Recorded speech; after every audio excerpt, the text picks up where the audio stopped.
I'll tie another Rob Danson's patterns. This one is called the Dabbled Goat, and it's a sort of a claret dabbler type fly. I'm going to use a claret thread here, and I'm going to do some of the tie-in maybe in slightly different order than you'd expect. So I'm going to tie in the jungle cock eyes first here. What I've got is a sort of a bad quality jungle cock, because we're actually using the split parts of it as opposed to whole feathers.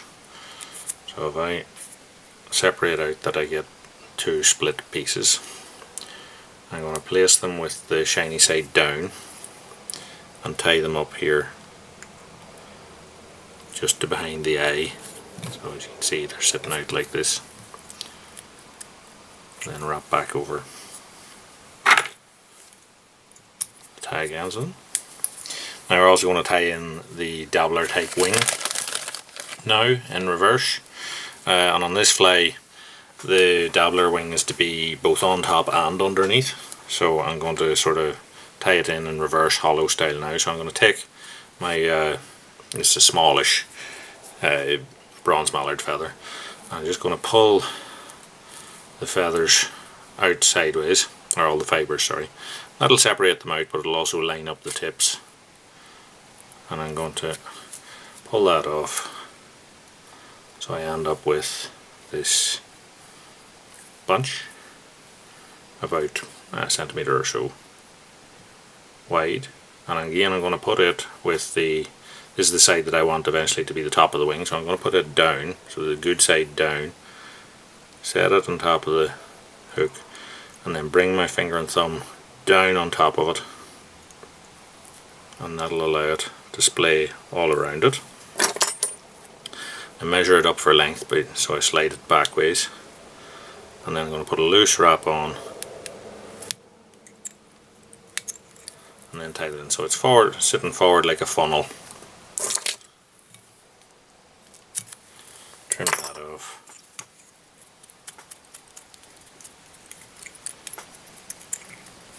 And then neaten that up. So we'll take this down now to the bend of the hook.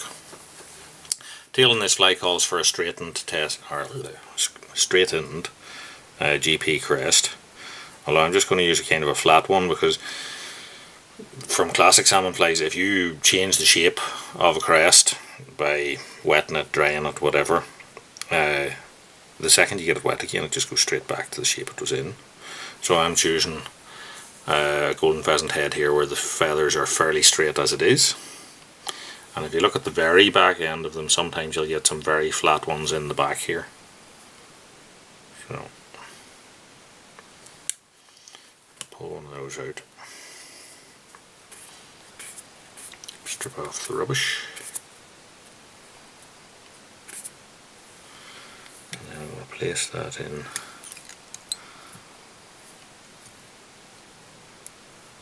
at the bend. Tie it off. So the rib on this fly is gold oval. I'm going to use a uni French one here.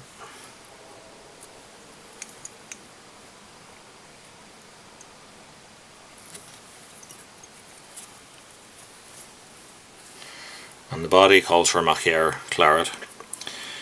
So I've chosen to make my own sort of claret mix for this. What I've done is put a little bit of hen spectra in with a light claret. I think it looks well. Gives that a little bit of glint and flash. And I'm going to dub that on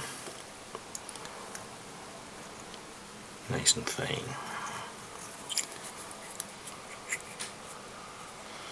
Now we're stopping up here shy of our wing, and we're going to tie in the palmered hackle now. So I'm going to use a magenta here.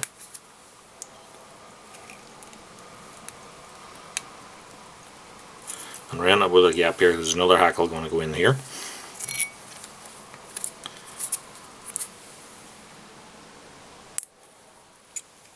We'll palmer this back. This is quite a long hackle, or a long fibred hackle.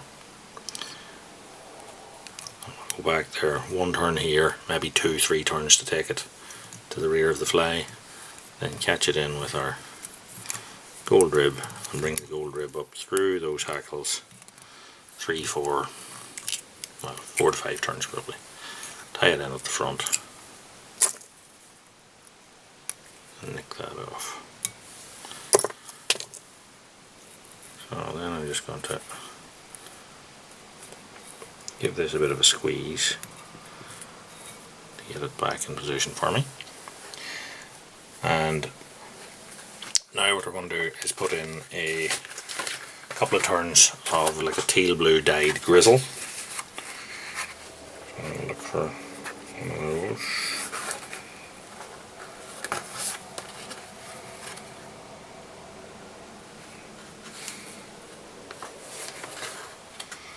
I want to pick one with a bit of length to the paintbrush if I can.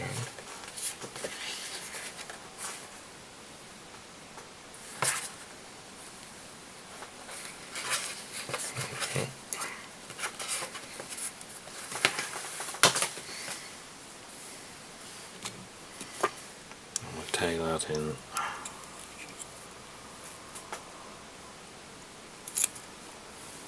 by its base.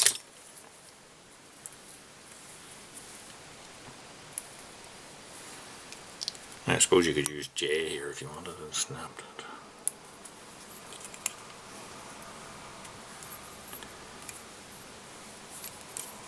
Couple of turns, tie it off.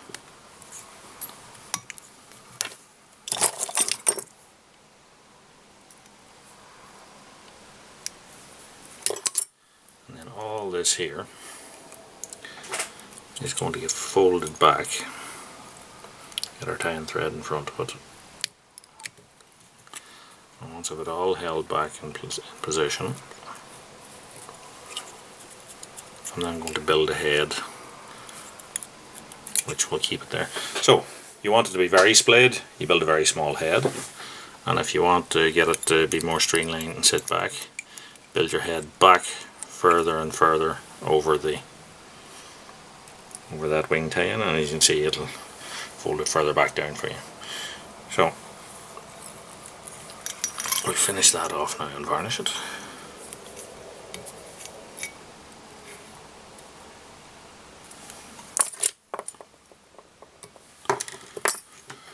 Use a clear varnish,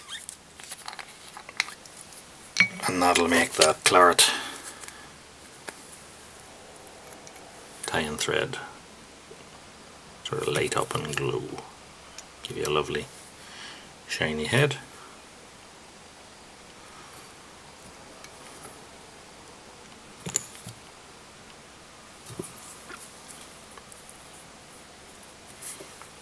That is our dabbled goat.